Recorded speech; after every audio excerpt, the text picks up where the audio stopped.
Lynn,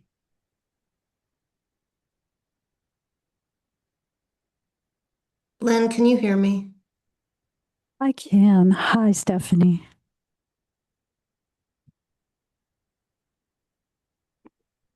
We're almost ready, y'all. We've got a lot of people on Zoom.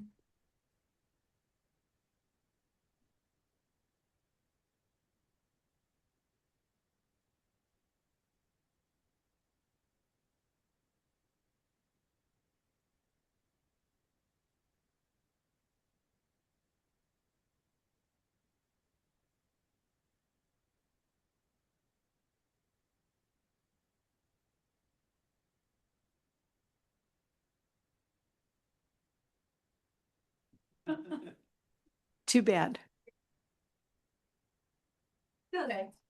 Good morning, everyone. I'm going to call the meeting to order. Can we have roll call?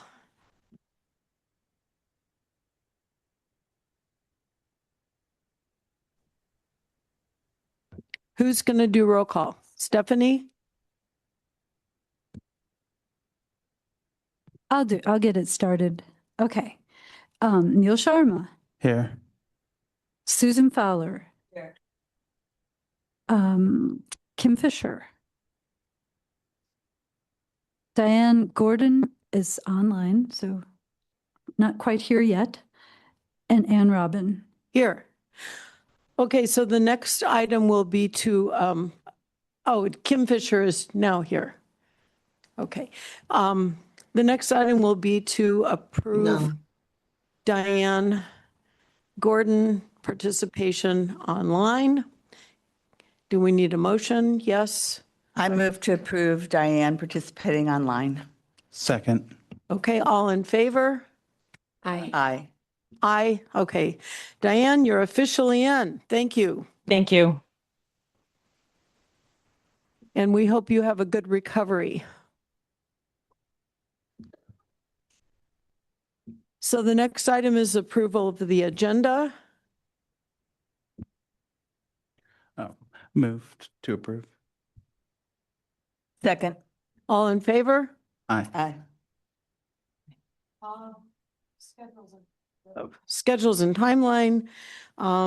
Citizen input. Is there any citizen input at this time? Chairperson's comments. I don't have much comments as usual. Thank you to all the staff for your hard work at this time and to the agencies for your hard work. This meeting I'm anticipating will be a relatively brief meeting. We will stay focused and we can have any discussion that's needed, but not too much today. Next month, we anticipate will be a long meeting, so please prepare for that. I'm anticipating 3 hours, so hopefully we can get done in 3 hours. If we can do that, then we don't have to have a meeting the following week. If it looks like it's going to go too long, then we will have a meeting the following week, because the next month is when we discuss all of the requests for funding. Then in May, we should have a relatively easy meeting because we've already pretty much thought about everything, discussed everything, and we just make it formal. There may be a few more questions to answer, but mostly things should go fairly smoothly. That's my plan. We'll see how that works out. So those are my only, the other thing is the CU Autism Network request. We're postponing the discussion of that until after we do our funding requests in April and May. So either in June, if we do have a June meeting, if we don't have a June meeting, then in July. So we'll have time to think about it back and forth and then have our final discussion in July. We do have to have a meeting in July. It's the annual meeting. It's the only meeting that's really required by law. I have no audio, So we, so I can't like hear the though. meeting or participate, so. You don't know that? Stephanie, Huh? I can Does hear anyone you. let everyone know that? Stephanie, I can you text- hear us? No, okay. I muted her. Okay, so we'll, I'm not sure what's going on with her computer, but okay. Computers. Yes. Okay, those are my only comments. Thank you very much. Lynn?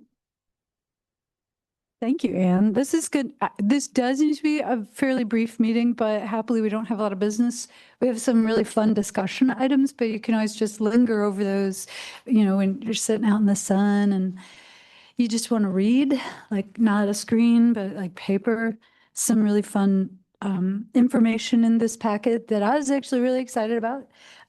What is also in this packet that you'll probably notice is things look really different right now. We are trying to fully meet the ADA standards in time, and then also going back so that everything that's relevant to our work currently is also compliant with the ADA standards. But sometimes we're finding like some of the formatting isn't as pretty as we'd like, and it's hard to include charts without really being careful about how you do it. So this packet is missing some of the visuals we were trying to provide up until last month, but it's exciting. We're learning and we'll get there. Okay. And I think that's it for me. Okay. Okay, the next item is approval of the meeting minutes, pages 5 to 13. January and February, or January meeting and February discussion. Move to approve. I'll second. Any discussion? This is Kim. If we weren't here for the February discussion, should we withhold a vote, or I was here for January, but not February? February was not an official It was not an meeting. We did official, not okay. have a quorum on February, so it's really totally unofficial. So January was the official meeting, and yours truly missed that one. So any more discussion? Just for the January meeting, I was online, so I don't know if that, but it's not noted in the minutes, so I don't know if that is needed to be noted or not. But you were present. There's a whole section about moving to allow remote attendance for you. So I think it's covered. Well, that's a nice detail I hadn't even thought of, but there it is. February? So the reason I noticed, because I think it lists Diane is online and present in February. Maybe I misread it. Well, Or remote. So that's why I was like, oh, should I also be listed as remote? But it's no big deal. That's I not. think yeah, maybe so. But in this case, this was to show that we didn't have a quorum because the quorum has to be present in the room. It's a little tricky, but yeah, maybe we'll go one way or the other in the future. Thank you. Are we ready to vote? All in favor? Aye. Aye. Thank you. Okay, the next item is the vendor invoice list, pages 15 to 18.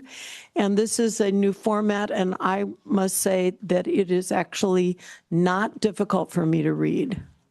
It's clear. Thank you.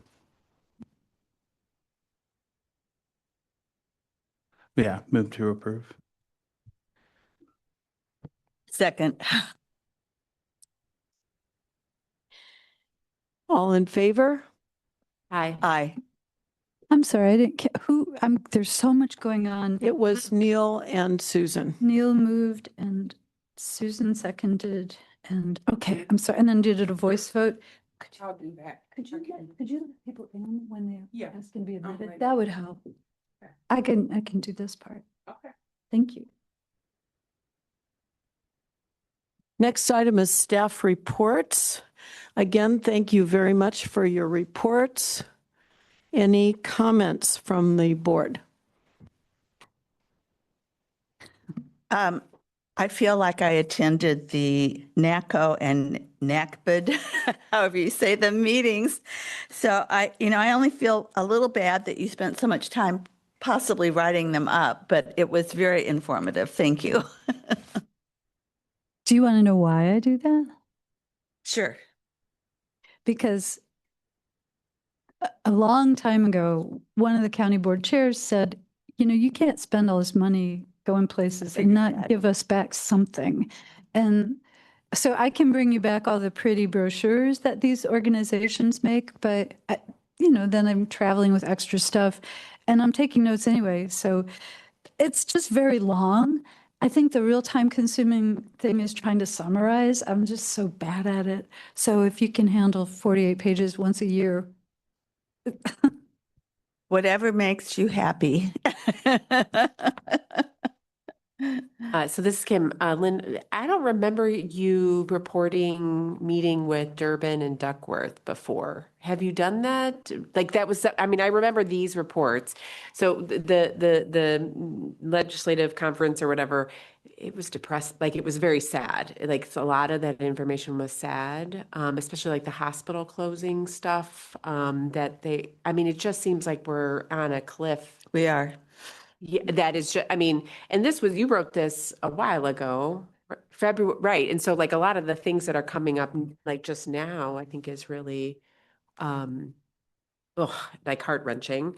And then, the other, I think there was something about the AI at the mid-county meeting that was discussed, which I thought was interesting. And the county just had that database discussion. So I just wanted to, was there any discussion about data centers? Was there any discussion about the impact of data centers on communities, water? Because it seemed to, what I was reading was like, yeah, hey, we got to get on board with this generative AI. It'll make our work more efficient without, well, okay, so I misinterpreted what I oh read. no, that some people are promoting. I mean, there's some of these folks are selling products. You can kind of tell, but some are county officials who are excited about products because it might help to meet some of the staffing needs. But that, I would also agree that that's a month ago. And I think we're already seeing that where people were laid off in favor of AI, it's not working and they're trying to bring people back. So like with everything else in government, I say, don't be the first one.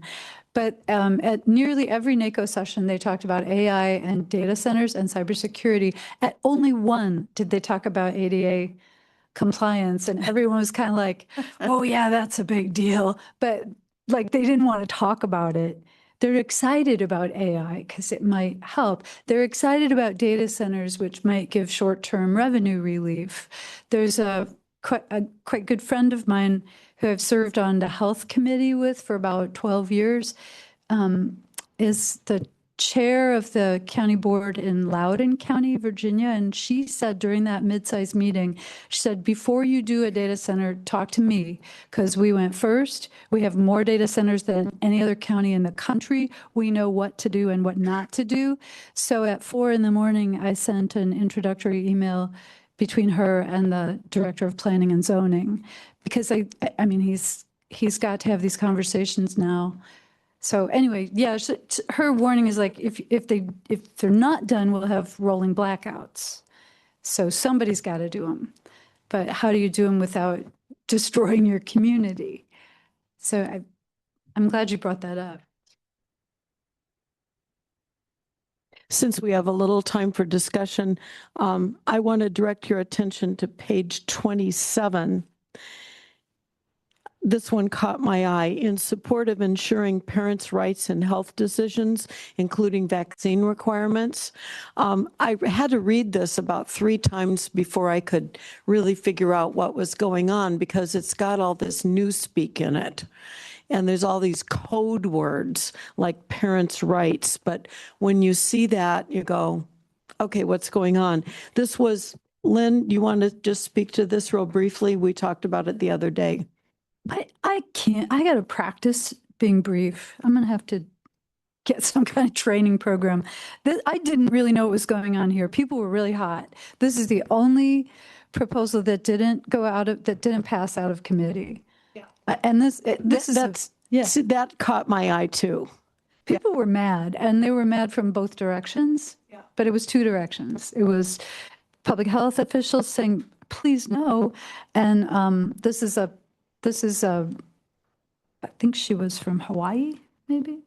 Hawaii or Florida, advocating on behalf of parental control of vaccines. And so that just immediately went into misinformation. And people in that committee are still really hurt.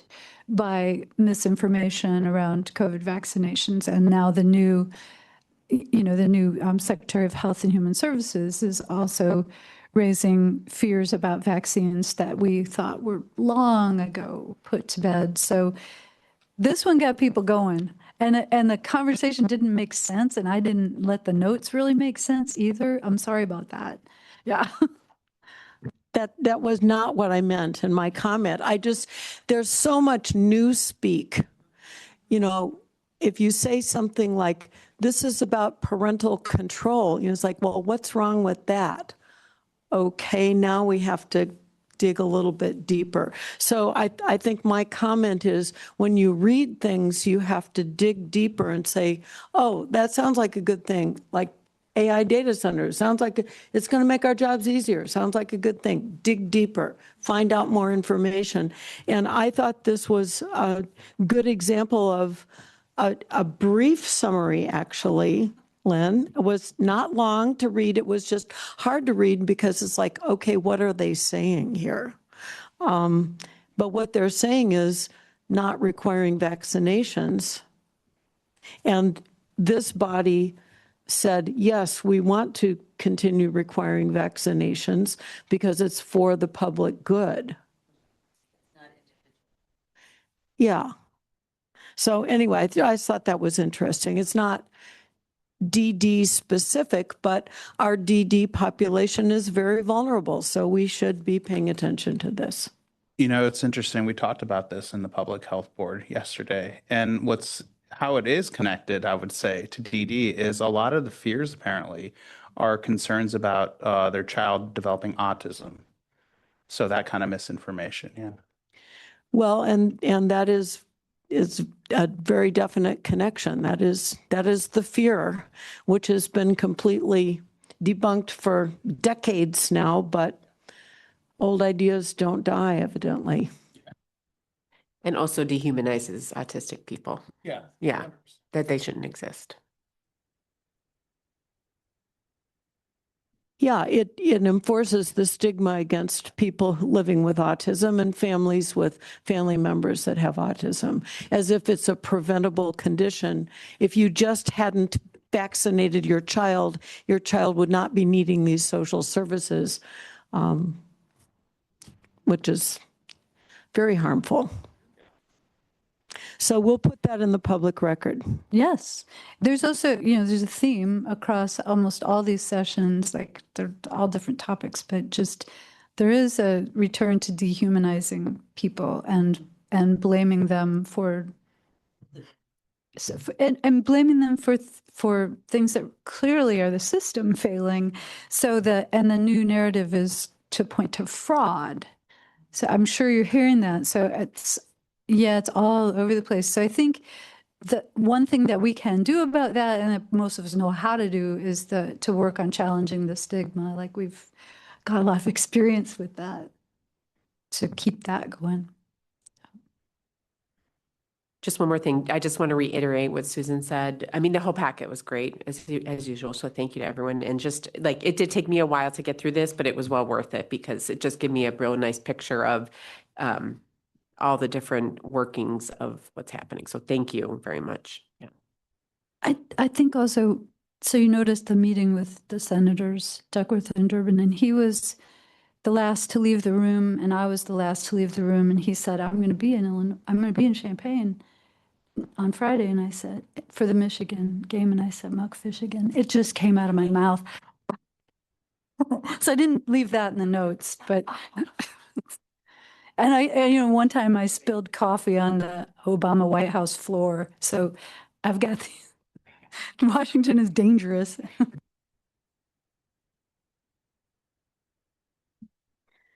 Anything else on staff reports? Okay, thank you very much for these excellent reports. We didn't specifically acknowledge Kim Bowdry's report either. We should do that. Okay, all right. New business, special election. The bylaws are included as background. Since our previous president resigned because she moved to Colorado, we need a special election. And since I wasn't here in January, we didn't do it in January, so we're going to do it now. So, yes, thank you. Yes. I'd like to nominate you. Second. And I have already accepted the nomination. Thank you. I will continue to accept. Do we have to vote? All those in favor? Okay. Now my competence is being called into question. I don't know how to do this. Okay, Call the any other question. nominations for president of the board? Diane? I don't hear her. Can you say it one more time? I couldn't hear what you said. Any other nominations other than myself and Robin? No. Okay, then I guess we are ready to vote. There's no money involved, so we can just do all in favor. Aye. I Okay. Well, I didn't say any opposed. And do we also need to elect the secretary, or did we already do that? We need to elect the secretary. Now, the secretary is a strange name because you don't actually have to take minutes. We have wonderful staff people who do that. The secretary is really the vice chair, vice president, and would step in if the president is not available to serve in terms of running the meetings and also in terms of signing things, because one of the roles that the president does is signing various agreements and documents that have already been discussed or agreed by the board if necessary, or negotiated by the staff. So there's a lot of signing involved. That's about it. And then the vice president would do that if the president is not available. So do we have nominations for vice president or secretary, as in the bylaws?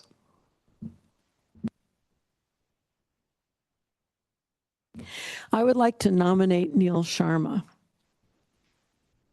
I'll second that. Any discussion? Neil, are you willing to serve? I am. Are there any other nominations for this position? Okay, all in favor? Aye. Any opposed? By acclamation.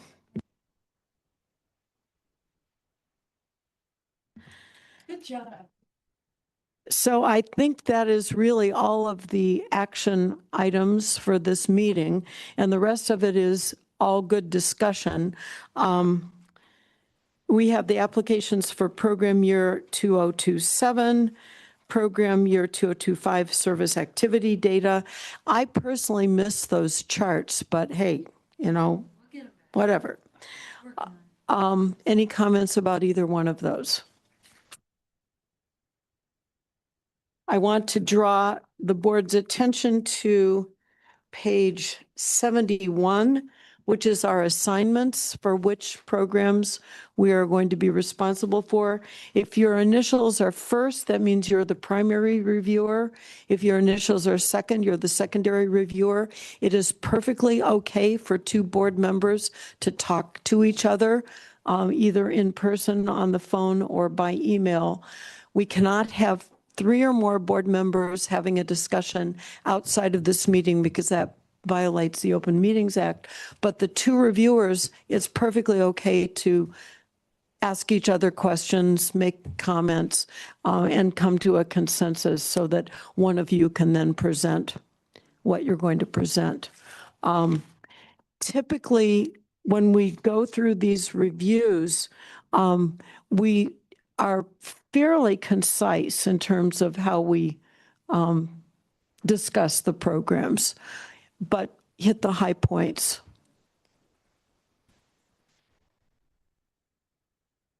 Anne, Yes. I've read most of the proposals now, and they're really very clear and succinct. And if there are questions, they're pretty obvious so far. So this is, I don't know, I think the process has really improved over the years, the application process.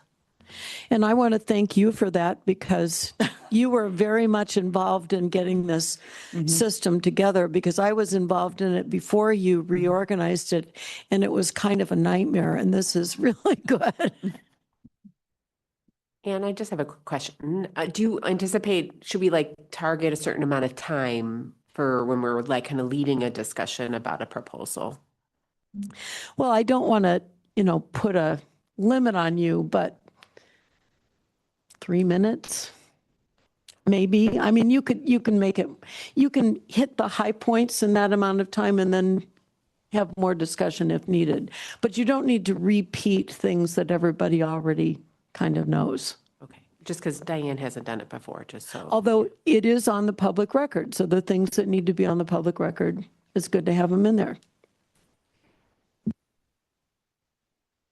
You can, if there are questions that you have too, we can try to handle them before the review or after. If if there are complicated questions that you want the agencies to answer, we can be the middleman and bring you that in the next packet. Or if there's not time during the review. But I think the agencies will be here to answer questions if they're easy ones or short ones.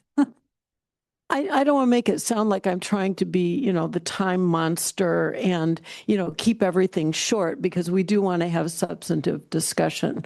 But we don't want to do the kind of thing that we did back in the old days where somebody raised a major question during the meeting that nobody had had a chance to think about at all.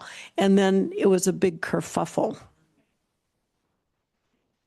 And I was guilty of that one time, so I know how that goes.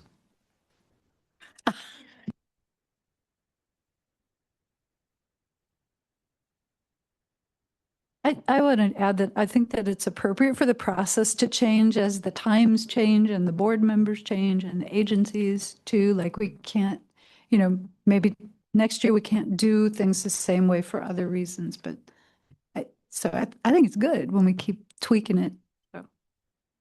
Yeah, and I'm focusing on, how it works for us as board members, but I also want to respect the agencies and the work that they do. And when they have comments about the whole process, how it's working for them, I think we should be open to that too. Okay, old business, emerging threats. Kim, you usually lead that. I don't know how to, yeah. Sure, this will be a good time to do that. Hey, Kim, you want to give context to the memo? Sure. Good morning. So the program year 2025 service activity data memo, it is every claim that was entered for TPCs into the online reporting system.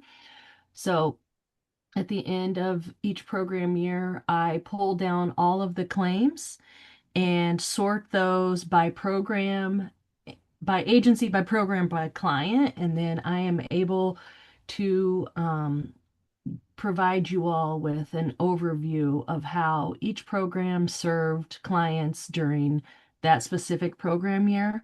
So I'm able to show you how people accessed each of the programs, how many hours. I don't do that for every client, obviously. Some of these programs have over 10,000 claims that are entered throughout these program years. So agencies with multiple programs, they're spending a lot of time entering this data. And so I want to thank them publicly for taking the time, because then we are able to look at this, take this view at how the programs that the DD board funds are used. And I think it shows an impact on what you all are doing and what the agencies are doing. So I sort it by agency, program, client. I'm able to see any overlap in services, which the agencies do a really, really great job of making sure that people are not, taking the DSC Community Employment Program and taking the Community Choices Customized Employment Program and, getting support from everybody. Um, so they do a really great job of making sure that people aren't overserved. Um, and then I take the information and I give you an overview of a few specific clients and how they are using the programs and how many hours of service they are taking from the programs throughout the year. And then I have at the very end, I have one specific client.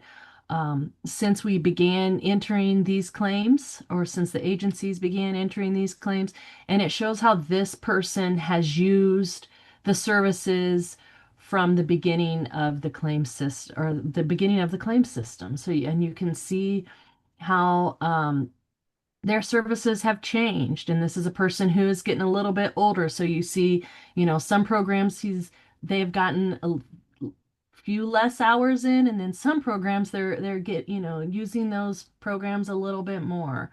And so I just think it's a really nice look at how the programs are being utilized by the people that the agencies are serving. Thank you, Kim. And I totally agree. This is very, very interesting and fun to read, actually. Thank you. And I'm sorry for no charts. As Lynn mentioned earlier, that was a challenge that I didn't have the capacity to make sure those were accessible at this point in time. So maybe next year we'll be able to get those charts back in there. I just wanted to say that it really does make this whole process far more transparent. When I think about trying to get data 10 years ago, it just wasn't possible to find out what person, an exemplar person, I mean, this is not every person, obviously, it's one, what the services looked like over time. And it's extremely helpful to see because it shows that they really are somewhat individualized, if not fully individualized, given the changes that happen. And I truly appreciate it. I doubt that many agencies can do this. This is my favorite thing of the year. I wish we could do more of it, but it really is. And it's a lot of time for the agencies and for Kim, and actually some troubleshooting from the developer too. But there are some things in here that I think are, the timing of this report is really helpful because you can actually see how much money you spent on each program and how many hours per program. And there are adjustments in there. When we have those audits, we can correct the total amounts that were paid so that you can get a really accurate idea of what a program costs per hour or per person. And in the past, we've compared this with state rates and found they're quite comparable. We're not paying ridiculous amounts for these services. So, and some of the services are not exactly comparable with state services anyway. But I think that's really helpful for right now as you're about to look at applications and ask questions like, is this program worth it? So. Mm-hmm.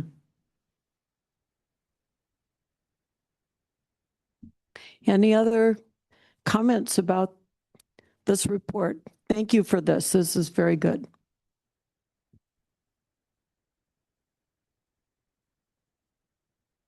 Okay, emerging threats. Kim, do you have any highlights? I really don't have any highlights right now. Read it and weep. Yeah, sorry.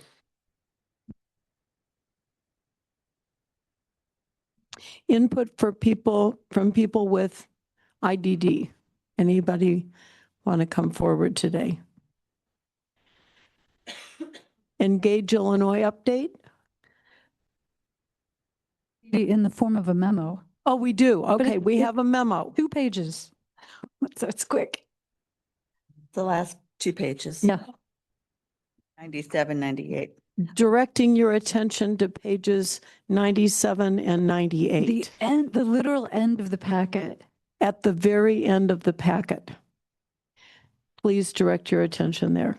So really what this was is just continuing this, like we still really don't know where we're headed with this thing, but that's okay because it's important to make sure that we're headed in a direction that makes sense for the people it's about.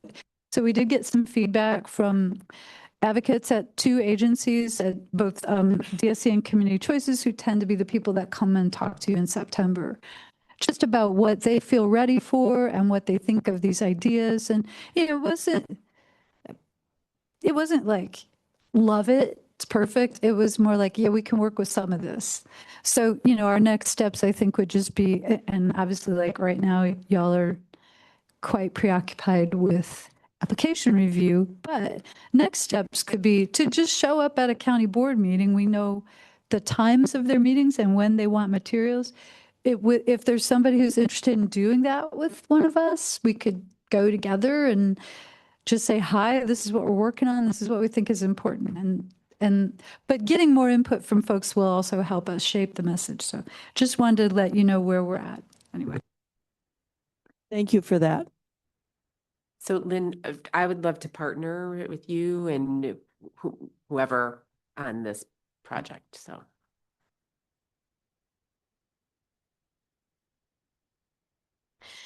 Do we have an update on Engage Illinois? Only that we're having consistent phone calls and planning, but nothing that really yet impacts downstate. So I'm monitoring and adding information where I can, but nothing new. Thank you for that. You're welcome. So this is Kim. I think, wasn't there like a witness slip earlier this week that was, around Community-based services. Yeah.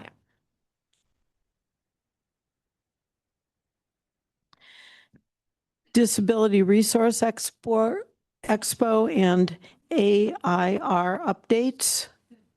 Probably want that evaluation capacity project first. I'm sorry, I missed evaluation. I was looking down, my glasses didn't allow me. This ADA compliant thing is a little harder for me to read. I'm surprised. I know. I'm surprised. It really is. Well, happy hump day, everybody. So I'm Jacinda Dariotis. I lead the evaluation capacity building project with a great team, including Nate and Rachel. And so I'm here to represent our updates for this month. This month, we've been working really closely with our 3 technical assistance programs and are finalizing surveys for them to measure the outcomes that they think are really necessary to show the impact and effects of their programs. So several will be launching those within the next month or 2 within their agencies and programs. So we're really excited about getting them through that process of developing their surveys with the outcome measures that they need. And that was after we had developed with them their logic model. So they knew what they needed to measure and what they're wanting to measure short term, intermediate, and long term. So it's really exciting to see them get through that whole process. We are also continuing to work with our working group. So if anyone wants to join our working group, they are more than welcome to join the working group. This working group is several of the programs and agency representatives who give us feedback in real time on a monthly basis about the different workshops, micro-learnings, and other trainings that we've been developing so that we make sure that it's relevant to agencies. We do refer back to our needs assessment that we had conducted several years ago to make sure we're consistent with that, but also to assess any emerging needs. And so later this spring and early summer, we'll be hosting an in-person session talking about what is an evaluation plan, how does one develop one, and then really focusing in on how does one create their own survey in terms of programming it in softwares that are low cost and highly scalable and sustainable for those programs and agencies. So agencies and programs can stay tuned for when that's going to be scheduled for. We're going to try not to conflict with other competing demands. We are also working on our annual report, which I know you're just, on the edge of your seat to be reading. So that will be due on April 30th, and then we will present that if time allows during the May meeting. And if it doesn't allow for the May meeting, we would present that to you all in a subsequent meeting. And so those are our major ticket items. We do have a microlearning underway that's in process and production. We're trying to finalize it and polish it, and then we can show that in a future meeting. And we appreciate all of the support and from the boards, from agencies and programs. And if there's anything that anyone needs, they can always reach out to us in between these sessions so that we can make sure that we're responsive and learning about what everyone needs. Thank you very much.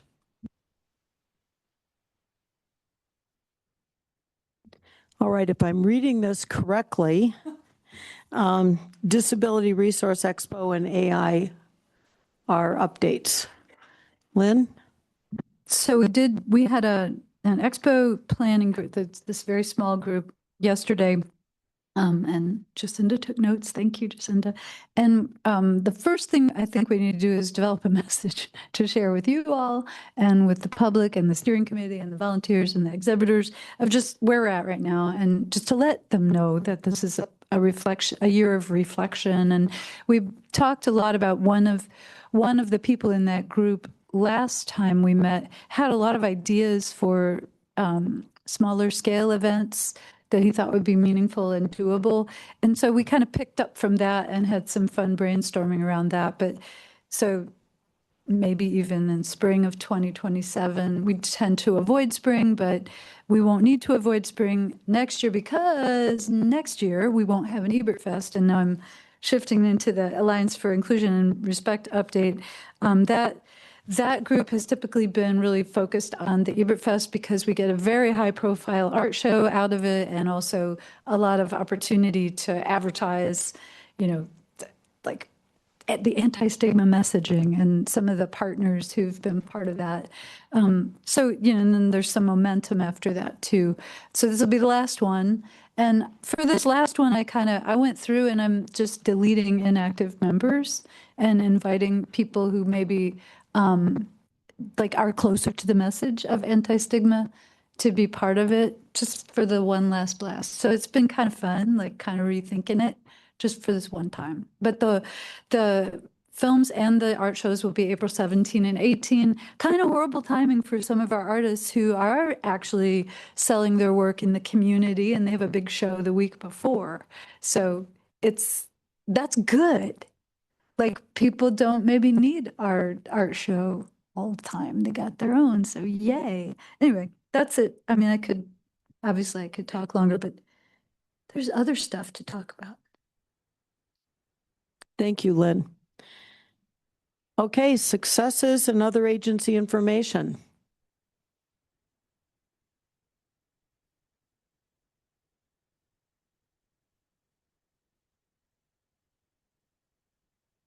Hi, I'm Becca with Community Choices. I had just a couple quick things to share. The first was we held our annual meeting about 2 weeks ago on March 10th, and we had, I think, about 55 people there. It was a really lovely evening. We had some great conversations about focusing specifically on kind of what makes us a cooperative and the ways that we can kind of continue to support that by, as an organization, supporting our members to support each other. So we had a lot of engagement, a lot of really great ideas came out of that meeting.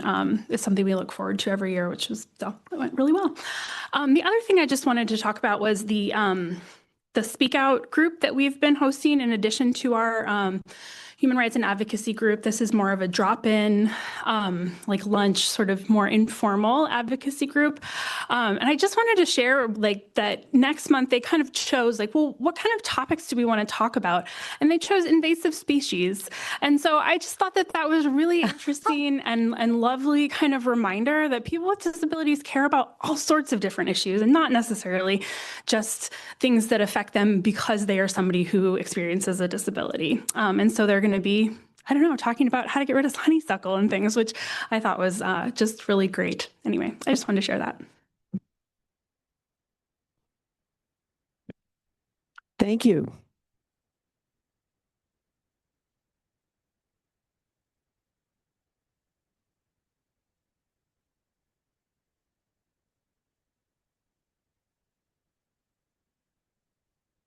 on because it needs to be green when you talk.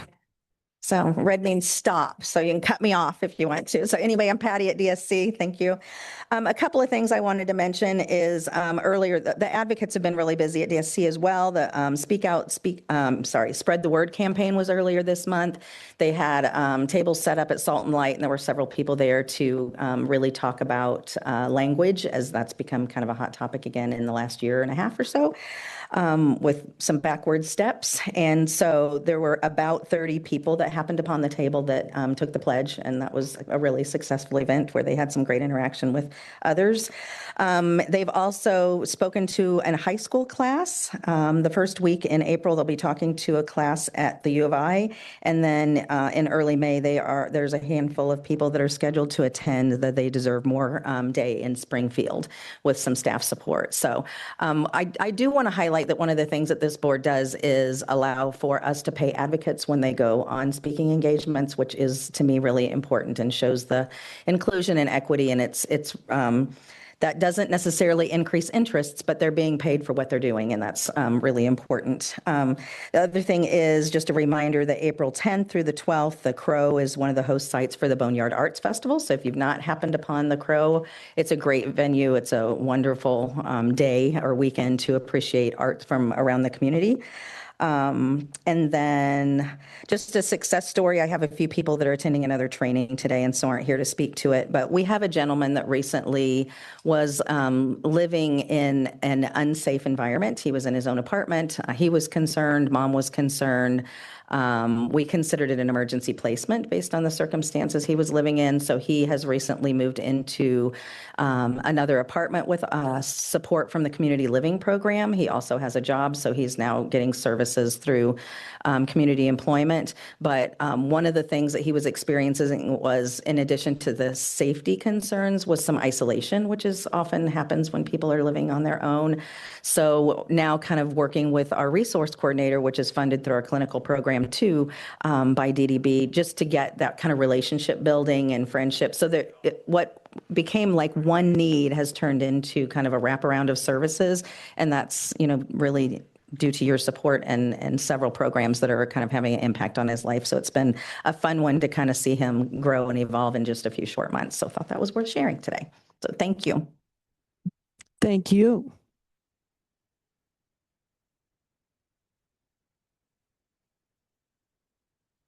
Is there anyone else online?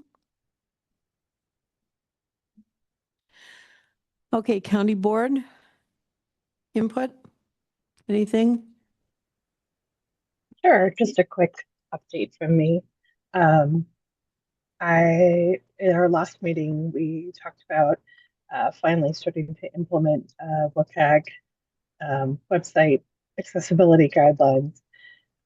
We're probably behind schedule on getting those implemented, but it has been acknowledged and we're starting the work.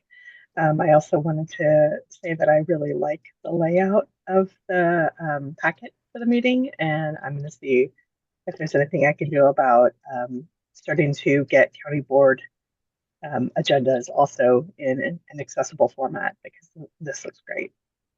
Thank you. Yes.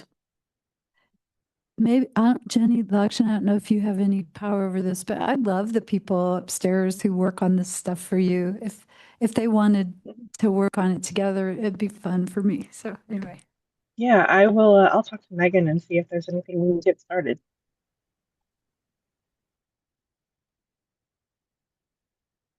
Thank you for that. Mental health board input. They met last week, similar content, and they actually have a study session tonight, which is, I think, going to be pretty cool. The packet is in full color. Jealous much? But also the presentations are super positive. It's about a program that they're newly funding that has existed for a long time, but is doing new things. And then a brand new project of Rosecrans, which might be interesting for y'all. It's the Certified Community Behavioral Health Clinic model that they have federal and state funding for. So I've waited a long time to hear about it. Tonight's the night. Would People in this room be welcome to attend that. It's open to the public, and it's at what time? 5:45, and it's also on Zoom. Yeah. Where do we find the Zoom? I could just email it to you. That'd make it really easy, wouldn't it? Okay.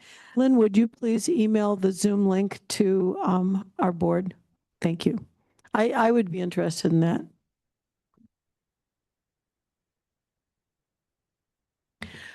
Board announcements.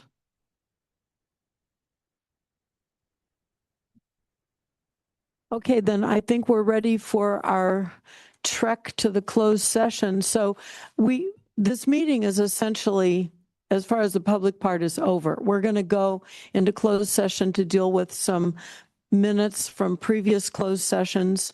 Dr. Sharma and I were excluded from these meetings in the past.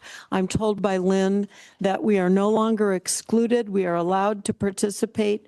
I was surprised to get this in the mail because I had been excluded before. So we're going to go into another room, have a closed session. We will then come back into this room and adjourn this meeting. So I really don't think there's any further discussion unless somebody has something that they want to bring forward before we go into closed session.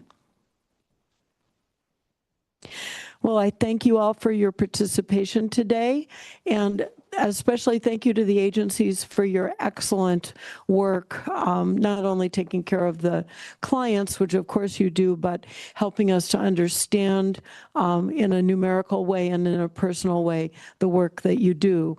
It makes our job much easier, and thank you very much.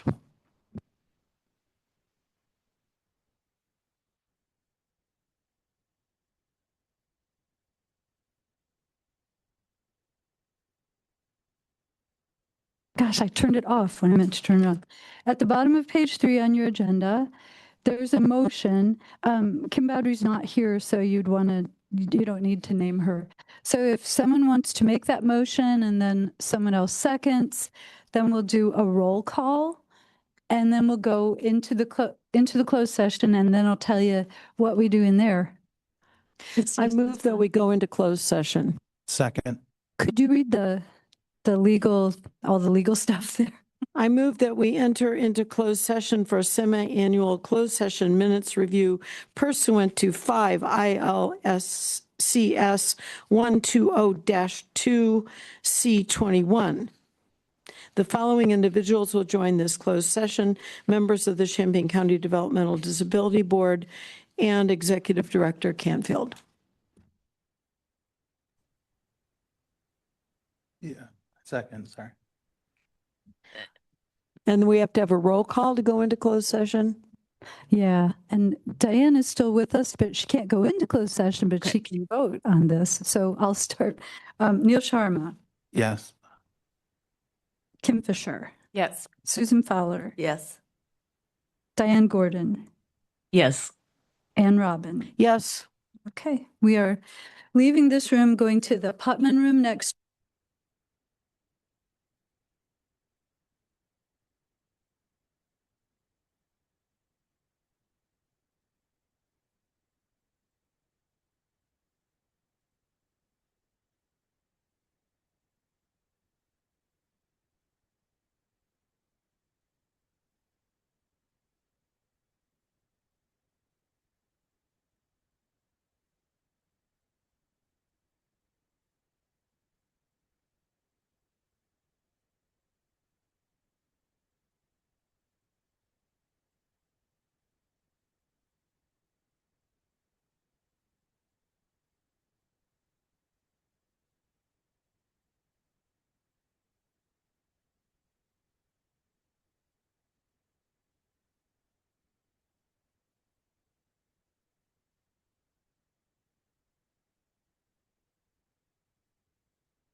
So we're back. It is 9:55.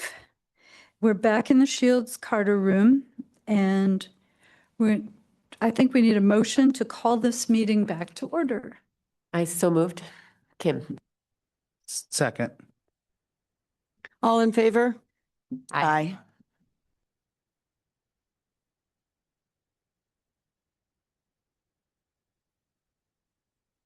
Here.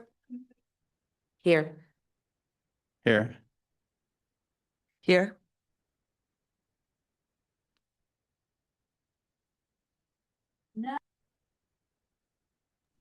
Lynn, your microphone is not on. Oh, no. Okay, I just did a roll call. Everybody's here, but Diane Gordon, we agreed at 9:55 a.m.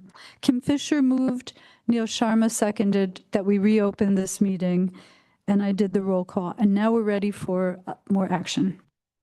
Okay, so now we need, and I will move to accept the February 19, 2020, February 26, 2020, July 21, 2021, February 23, 2022, September 18, 2024, February 19, 2025, and October 22, 2025 closed session minutes as presented,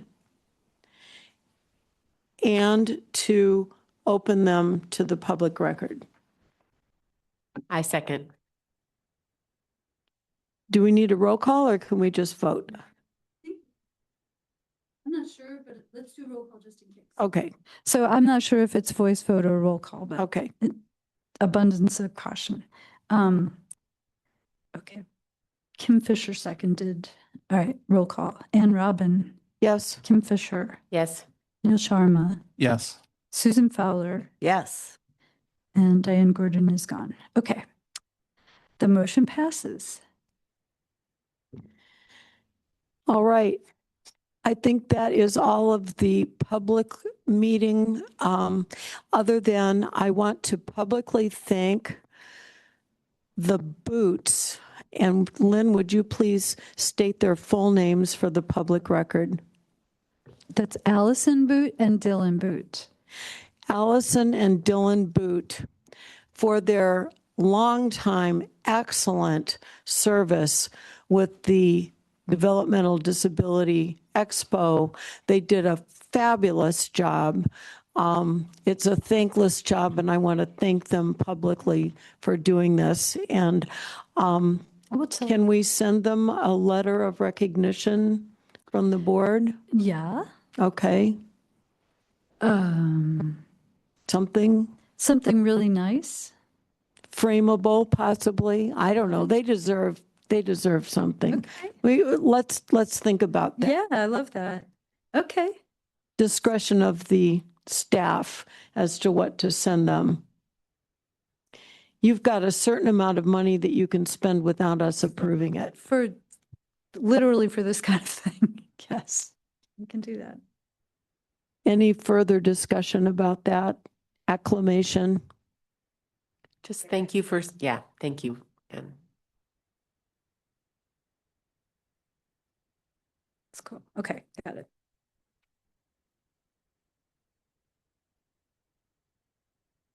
Do I need a motion to adjourn the meeting or can I just adjourn the meeting? Adjourn.